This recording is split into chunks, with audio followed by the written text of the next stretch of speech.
I'm not lying when I say I really did think I was done with this thing, but I've got love to show to my people before I can let go entirely, so...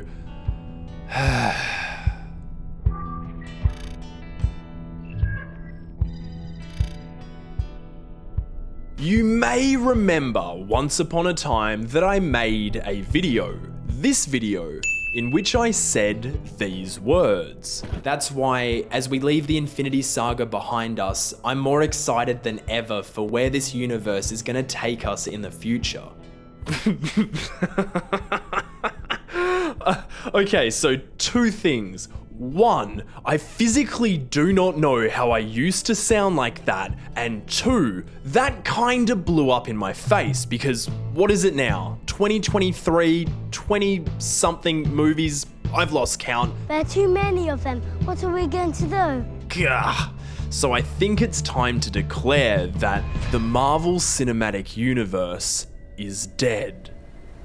Okay, maybe not dead, but it's terminal. There's been a cinematic cancer at its core since 2015 probably, since Guardians of the Galaxy 1. And Guardians didn't put it there. God no, it was just minding its own business, vibing along, unbothered, moisturized, happy, in its lane, focused, flourishing. But somewhere after it, whether it's because Big Kevin Co took the wrong lessons from James Gunn, or because the Guardians gave us something nothing after was brave enough to offer, the MCU began a tailspin it's only flamed into further in the wake of the Infinity War. A tailspin I do not see it pulling out of before a spectacular crash and burn. But despite making bold claim, that's not what I'm here to talk about. I'd consider it crucial context to what comes next, but the reality is that I have no further stake in whether the MCU lives or dies. I've had my fun, I've said my piece, I was right, things are shifting around it, and I no longer fucking care about any of it. Except, of course, these guys. So, let's cut the bullshit and start swinging those hips because hi, my name is Bailey and this is why I love. Finally.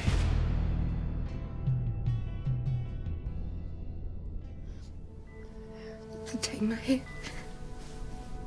Take my hand.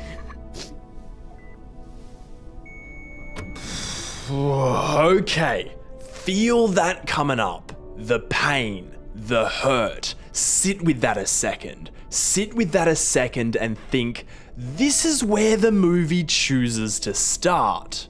Now, yeah, it makes sense to give a little context to open on the tragic backstory to let us know how Peter Quill came to be, how he failed to connect with his mother in her final moment, but that's a lot to start with for a movie about silly, salty space pirates, am I right? Come on, let's get to the good stuff.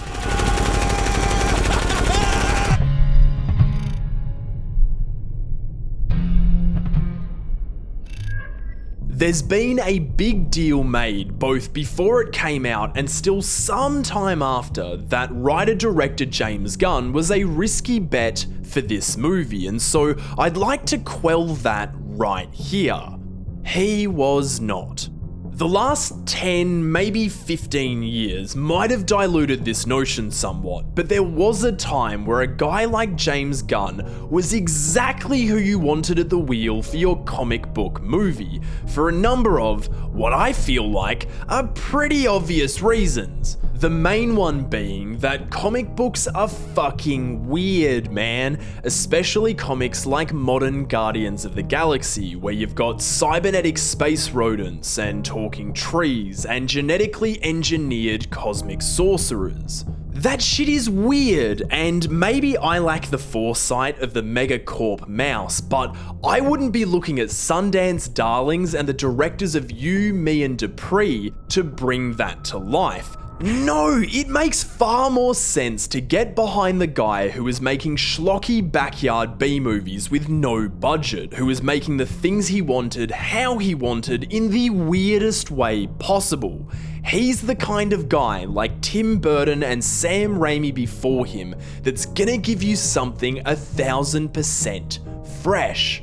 And Guardians of the Galaxy really does feel fresh, not even just within the context of the MCU at the time, but in general. There really isn't anything else out there quite like Guardians, and a big part of that is because, despite its branding, it really isn't a superhero movie at all. I'm not saying that in the hokey, transcendental way people do where they try to elevate the best of the genre into some other prestige entirely because they're afraid to admit they liked a comic book movie. This is a comic book movie and James ain't trying to hide that. But it's not a superhero movie. It's straight up science fiction fantasy. It's not in the vein of science fiction fantasy, like The Winter Soldier is in the vein of a political thriller or Ant-Man is in the vein of a heist movie. You remove the Marvel label and this is every bit as pure science fiction fantasy as Star Wars.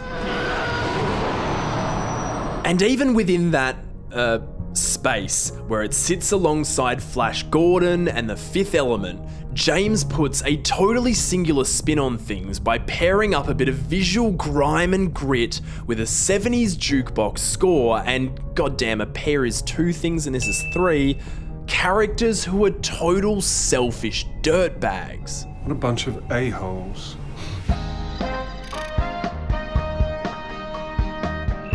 Yeah, Star-Lord ain't no Skywalker, I'll tell you that. Oh, I'm sorry.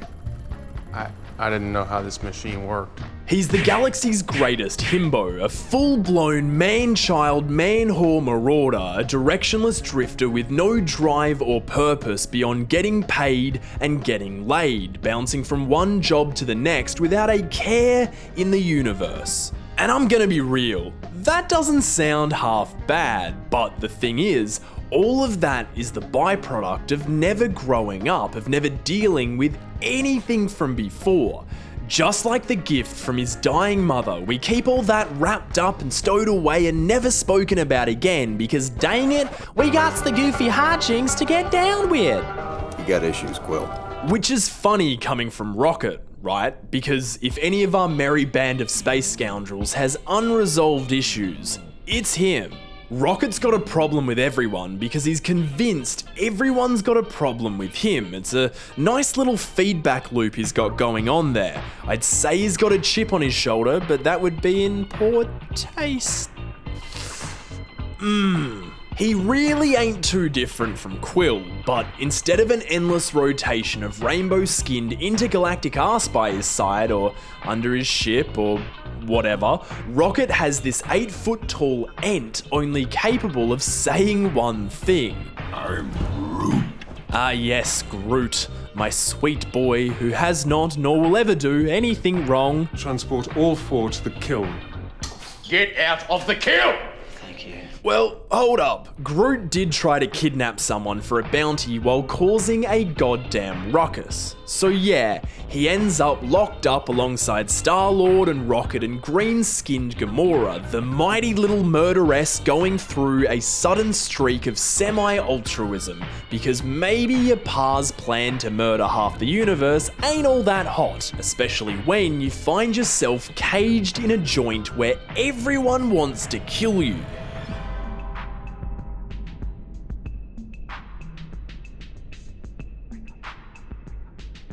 Ooh, baby, Drax the Destroyer, how's that for a name? A man who's lost it all betting what's left of him on sweet revenge, and spilling Gamora's blood is the next step in getting even, which puts us at an interesting crossroads. Here we have 5 characters, maybe 4.5, who all want different things. Rocket wants to sell Quill, Quill wants to sell an ambiguous orb, Gamora wants to sell that ambiguous orb herself, Drax wants to kill Gamora, and Groot is just happy to be along for the ride. So, how do you get them all on the same page? Well, where the hell does the story go if they all just stay in prison? Nowhere. No, not nowhere like the locate. Well, yes, they go there eventually, but... You're an imbecile. No, dude, James brings the gang together by getting them out of the kiln, a singular objective they can all rally around because it requires at least some semblance of teamwork between the self-interest, a little team-building exercise, if you will. And aside from a sci-fi prison riot just being a cool thing to see, we learn the most about people when they're under pressure. We learn through action. Oh, yeah. We see the flow of Rocket's proactive attack on everything and Groot's reactive defense of his comrade. We see Gamora's precise acrobatics in ruthless pursuit of a target. We see Quill's ability to improvise his way out of anything. And we see Drax...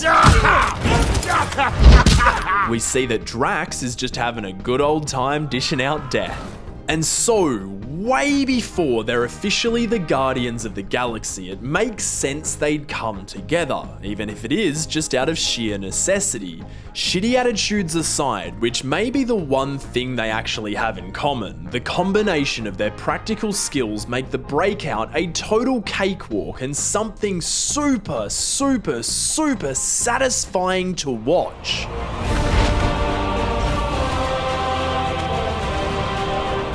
Oh man, how good, how freaking good.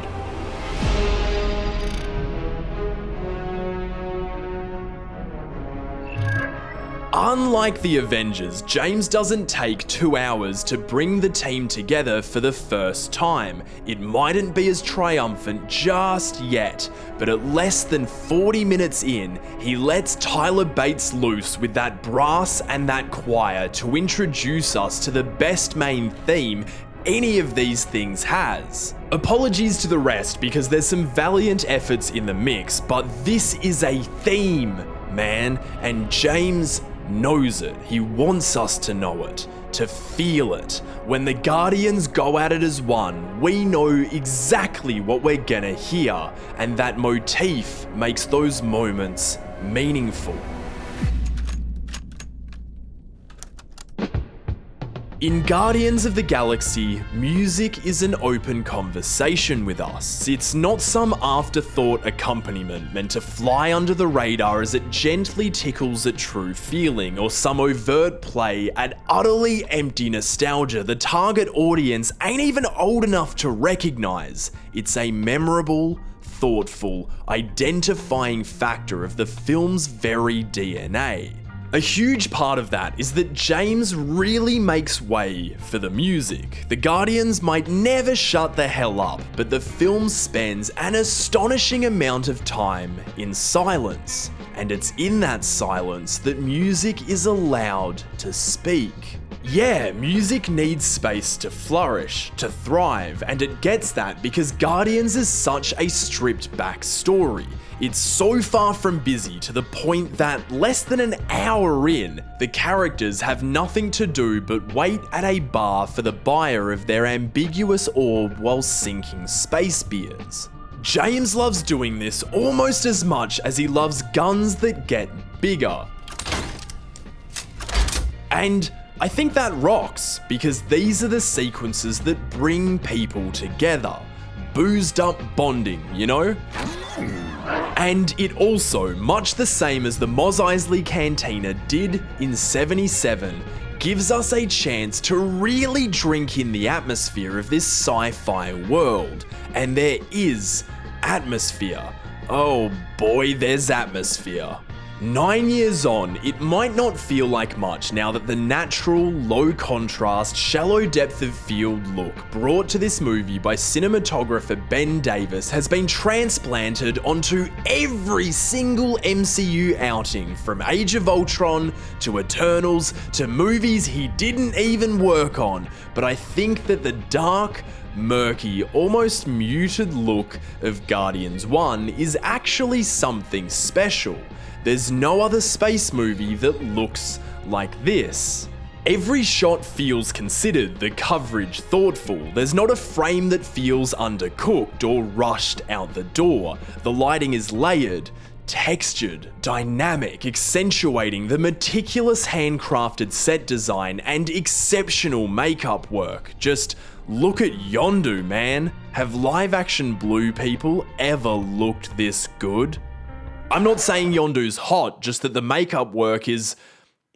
never mind. Fun character. What I'm saying is that those rainbow skin tones, even on the whitest of faces, are pretty exciting to look at. Do I think it could have been even more colourful? You bet, but it feels totally authentic just as it is. Oh, right. Remember that thing I said about booze bringing people together? Not these guys. No, as established, our strange band of space pirates are a-holes with serious issues, and what I love most about Guardians of the Galaxy is that, try as they might, you cannot keep those issues inside. The pain always comes up, because pain is all we have.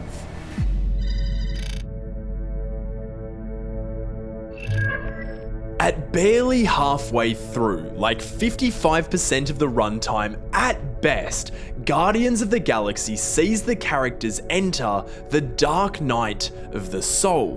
What does that mean? Well, in story structure terms, this is the moment where all seems lost, where you're at rock bottom and you've got to recontextualize yourself within the world to find a new way forward. You have to willingly step into the fire to be reborn from the ashes of yourself.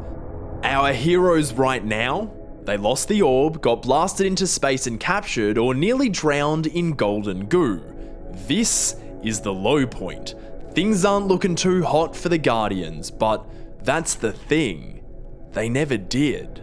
Yeah, this might be the mark in the story where things look the bleakest, but baby, we've been here the whole time. They're the biggest losers in the galaxy, and they didn't take that mantle the moment they lost to Ronan and Nebula and the army that came with them. No, they were losers long before this, and this is just the first time they've had to face up to that. This is the first time they've had to face up to their own selfishness, their own vanity, their own insecurity and acrimony, and ask why all of that was there in the first place. They have to ask it, but we already know.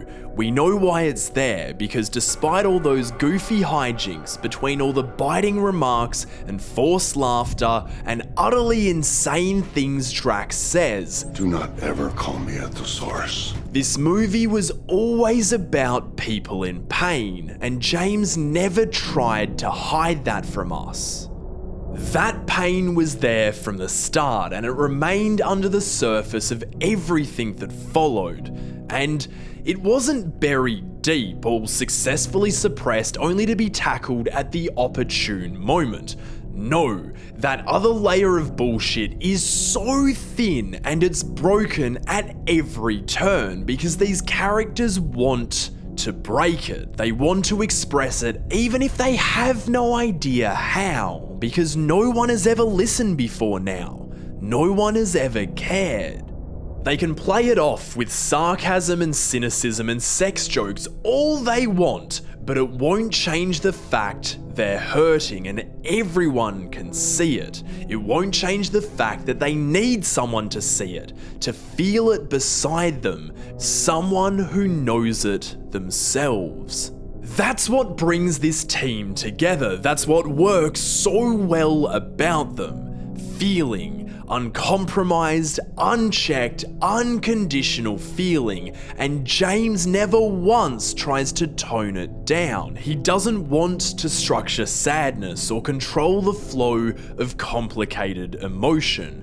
Pain must always bleed through because pain is real and it's all we have. That's why Guardians of the Galaxy feels so different to me. Subtlety around the stuff that matters is for fucking cowards when your canvas is this big. If you're making a science fiction fantasy about shoddy, second-rate, not quite superheroes with backstories as bleak as they come, let your emotion match that energy. Go big, be bold, be brave enough to go there, be unafraid of asking your characters questions that aren't easy to answer. Questions like, how do I deal with loss? How do I deal with what I am? If they're hurting, and they will be hurting, let them scream it at the stars from the top of their lungs. Let them shout and cry and find their way through it. Because they will find a way through it. You keep pain at the forefront, and even amidst all the space battles and silly business, they'll find a way through it. That mindset, along with everything else I've covered so far, is how you earn a moment like this.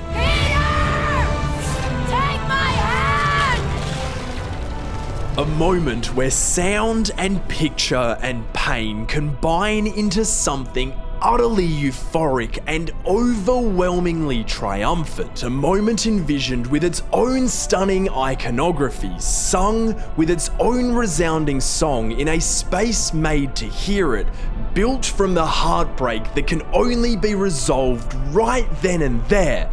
That's the best moment in the entire MCU, I think, and it's the kind of moment I've found myself missing more and more in the years since.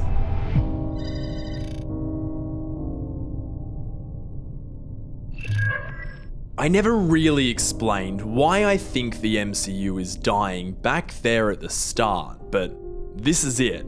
Superheroes have always been defined by their pain, and the best of their stories ask us to feel that in every frame.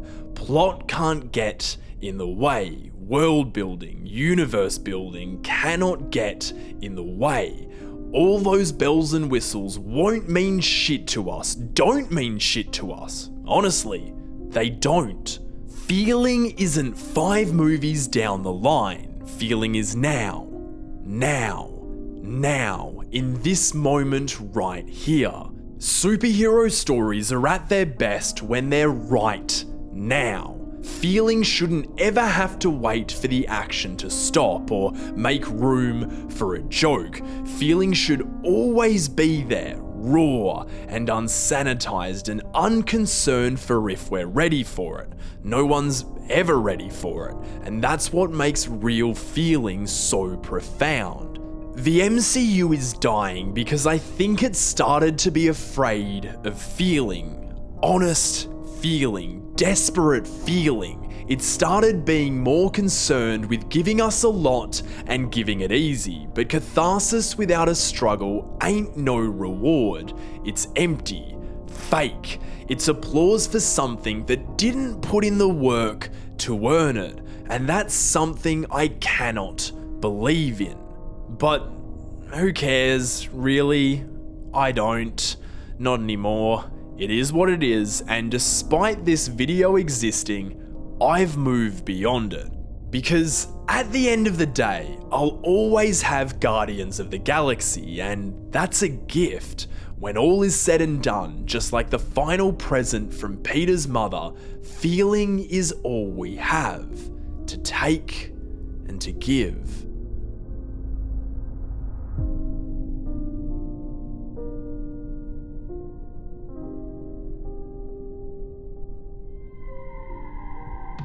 Okay, so you have my eternal gratitude for being here. Thank you for watching. This one was spicier than usual. I know, spicier than I'd probably like, but desperate times call for desperate measures. It's been an incredibly rough start to the year so far on here for me, so because of that, I've had to come up with a number, and it's not a high one, but I know exactly how many of these I have left before I need to make a call about continuing, and I need to be candid about that with you because it is entirely in your hands. I had a blast doing this one, and I want to keep going because I love this and I have so many massive ideas I want to see come to life. So if you want that, it is so simple. Spread the word, subscribe, share, show your friends, and let me know what you've always wanted to see. Go back and give videos of the past a go. Again, it is entirely in your hands. Thank you as always to my Patreon people. You are my lifeline, the last line of defense, and I am so grateful for you being there for me. The next video is gonna be huge, and it's been a long time coming, and it's likely to bring the house down. I hope, I'm praying, but until it's time to share it, love always and empathy first.